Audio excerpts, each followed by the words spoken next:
জিকির করতেছে ও নওগাঁর বাবাজিরা, আপনাকে আমাকে জিকিরি করার জন্য কেউ মারে না, পেটে না, ধমক দেয় না, তবু আমরা কপাল পুরা আল্লাহর জিকির করি না। হাদিস শরীফের ভিতরে আসছে, যার জিহ্বাটা আল্লাহর জিকিরে তরুতাজা থাকে, আল্লাহর জিকিরে ভিজা থাকে, ওই জিহ্বাওয়ালা মানুষ কোনদিন জাহান্নামের আগুনে জ্বলবে না। বলুন সুবহানাল্লাহ। আযকুরুনি আযকুরুকুম ওয়াশকুরুলি ওয়ালা তাকফুরুন। আল্লাহ ডেকে বলে, বান্দা তোমরা আমারে স্মরণ করো, আমি আল্লাহ তোমাদেরকে স্মরণ করব। কৃতজ্ঞতা প্রকাশ করো, অকৃতজ্ঞ হয় না। ভাইরা আমার, জিকির করার জন্য আলাদা সময় লাগে না। মাঠে ময়দানে কাজ করতে করতে আল্লাহর জিকির করা যায়, ব্যবসা প্রতিষ্ঠানে বসে আল্লাহর জিকির করা যায়, অফিস আদালতে বসে আল্লাহর জিকির করা যায়, রিক্সা ভ্যান চালাইতে রাস্তা দিয়ে হাঁটতে হাঁটতে আল্লাহর জিকির করা যায়। মা বোনদের আবার শুনতেছেন, মা মাসে কয়েকদিন আপনারা অসুস্থ থাকেন, ওই সময়ে নামাজ পড়তে নিষেধ আছে মা, কিন্তু জিকির করতে আপনাদেরকে নিষেধ করা হয় নাই।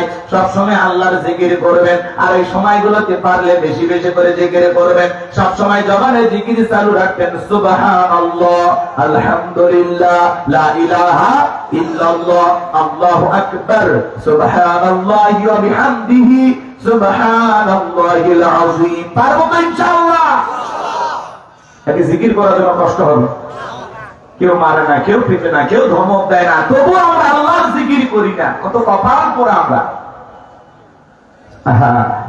এদিকে তাকান বাজান, নবীর এক সহজ সরল সাহাবী এসে বলে, ইসলামের এত বিধি বিধান হুজুর আমার মনে থাকে না। নবী দেখে বলে, সাহাবী সব সময় আল্লাহর জিকিরে জিহ্বাটা তরুতাজা রাখবা, আল্লাহর জিকিরে ভিজা রাখবা। যদি সব সময় আল্লাহর জিকিরে জিহ্বাটা তরুতাজা রাখতে পারো, আল্লাহর জিকিরে জিহ্বাটা ভিজা রাখতে পারো, এই জিকির তোমাকে আল্লাহর জান্নাতে পৌঁছায় দেবে। বলুন সুবহানাল্লাহ। তাহলে সব সময় আল্লাহর জিকির করবো তো ইনশাআল্লাহ। আমার ভাইরা, হযরত ইব্রাহিম রক্তাক্ত জিহ্বাটা নাড়াইয়া চোখের পানি ছেড়ে দিয়া কান্দে, আর আল্লাহকে ডেকে বলে, আল্লাহ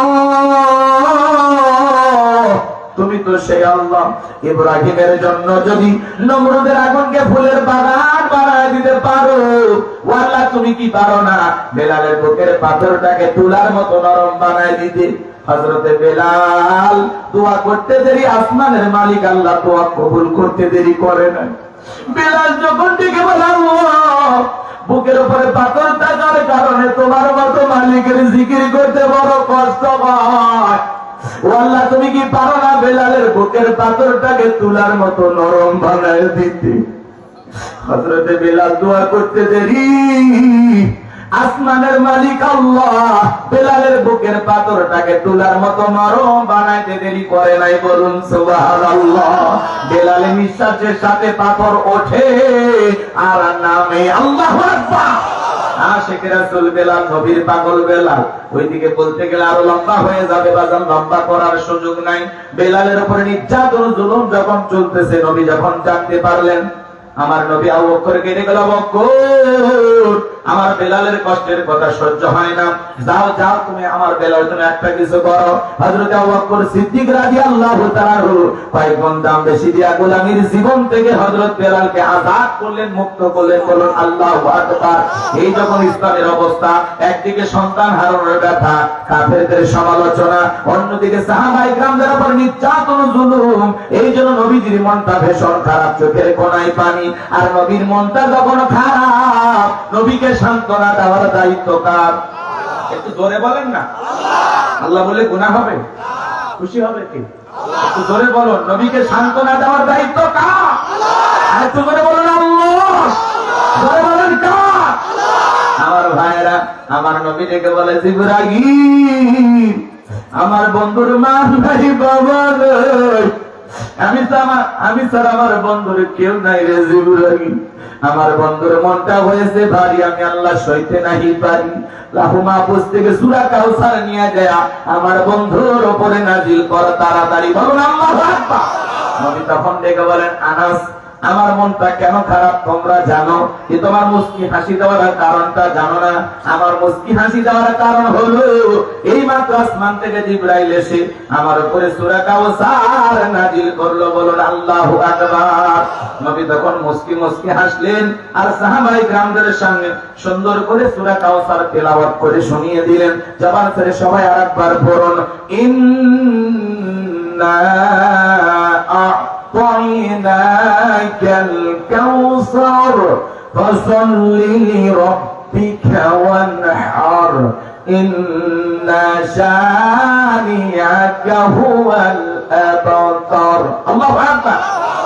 আমার আল্লাহ ডেকে বলেন, ইন্না আ'তাইনাকাল কাউসার, অবশ্যই আমি আল্লাহ পাক আপনাকে হাউজে কাউসার দান করেছি। এই পৃথিবীর অন্য কোন নবী রাসূলকে আল্লাহ রাব্বুল আলামিন হাউজে কাউসার দান করেন নাই। আপনার আমার নবীকে আল্লাহ তাআলা স্পেশাল ভাবে হাউজে কাউসার দান করেছেন। সুবহানাল্লাহ বলেন। এইজন্য আমার আল্লাহ বলেন, ইন্না আ'তাইনাকাল কাউসার। আল্লাহু আকবার। নিশ্চয়ই আমি আল্লাহ পাক আপনাকে হাউজে কাউসার দান করেছি। এই ডেকোরেটর লোক কোন সেন্সিয়ান করে বুঝলো না এই শব্দ কতবার কি বলা লাগে। রাত্রি ডিস্টার্ব হচ্ছে ভাই, কারেন্ট যায়, বিদ্যুৎ জেনারেটর।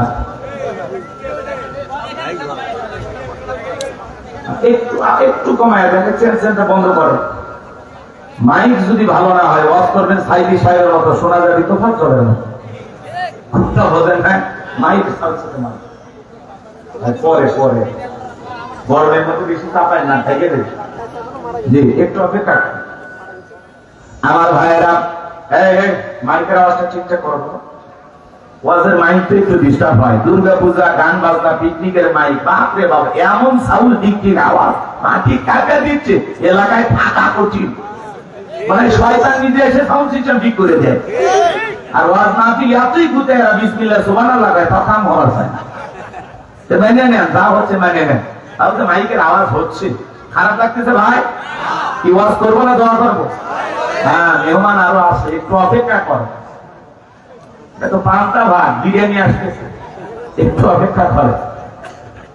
নাকি বৈশাখ পড়ছে দিকে পান্তাই ভালো? আচ্ছা, এই ঠিক আছে। যত বোতল সামনে নিয়ে আসছেন পিসার তো আমাদের বানায় দিচ্ছেন আপনারা, ঠিক আছে? আমি না, আমার চাচা দিয়ে দিবে। আচ্ছা, কষ্ট হচ্ছে আপনাদের? বিরক্ত হয়েছেন? মজা আছে, একটু অপেক্ষা করেন। হ্যাঁ যুবক, একটু অপেক্ষা করেন।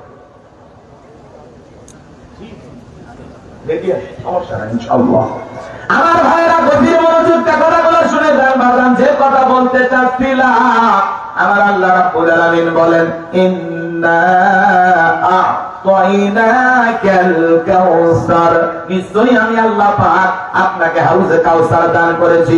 এই হাউজে কাউসারের পানি দুধের মতো সাদা, মধুর চাইতে মিষ্টি, পানির মতো ক্লিয়ার। ওই কঠিন কিয়ামতের ময়দানে যেদিন বিচার দিবস কায়েম হয়ে যাবে, বিচার দিবসের একদিন হবে 50,000 বছরের সমান। যেদিন সূর্য সহাত মাথার উপরে চলে আসবে, মানুষের মাথার মগজগুলো টকবক করে ঘুরবে। যেদিন পৃথিবীতে যা কিছু দেখতেছেন, পাহাড় পর্বত, নদী নালা, খাল বিল, বিল্ডিং, আমার কোনো কিছু থাকবে না। কুল্লু মান আলাইহা ফান, পৃথিবীর সবকিছু আল্লাহ তাআলা ধ্বংস করে দেবেন। ওই কঠিন কিয়ামতের ময়দানে যেদিন বেঈমানদের জিহ্বা নাভি পর্যন্ত ঝুলে আসবে, যেদিন ভাই ভাইকে দেখে পালিয়ে যাবে, আমার আল্লাহ বলেন, ইয়াউমা ইয়াফিরুল মারউ মিন আখিহি ওয়া উম্মিহি ওয়া আবি ওয়া সাহিবাতিহি ওয়া বানি। আল্লাহু আকবার।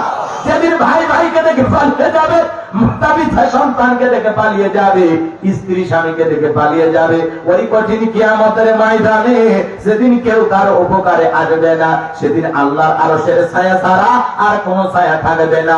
ওই ছায়ার ভিতরে আল্লাহ রাব্বুল আলামিন শাস্ত্রীয় মানুষকে ছায়া দান করবেন। এটা হলো কিয়ামতের ময়দানে আল্লাহ তৈরি করা ভিআইপি গ্যালারি। সেখান থেকে আল্লাহর প্রিয় গোলামেরা কিয়ামতের ফাইনাল খেলা উপভোগ করবেন। বলুন আল্লাহু আকবার। মানুষ দলে দলে পানি পানি বলে চিৎকার মারবে আর নবীজির দিকে রওনা করবেন। কিছু মানুষের চোখের সামনে আল্লাহ তাআলা পর্দার আবরণ তৈরি করে দিবেন। নবী তখন ডেকে বলবেন, আল্লাহ সংখ্যায় আমি আমার অনেক উম্মত দেখতে পাইলাম, কেন জানি সংখ্যাটা কমে গেল, বুঝতে পারলাম না। আমার আল্লাহ তখন ডেকে বলে, বন্ধু পাইকারি দরে সবাইকে আপনি হাউজে কাউসারে পানি পান করাইতে পারবেন না।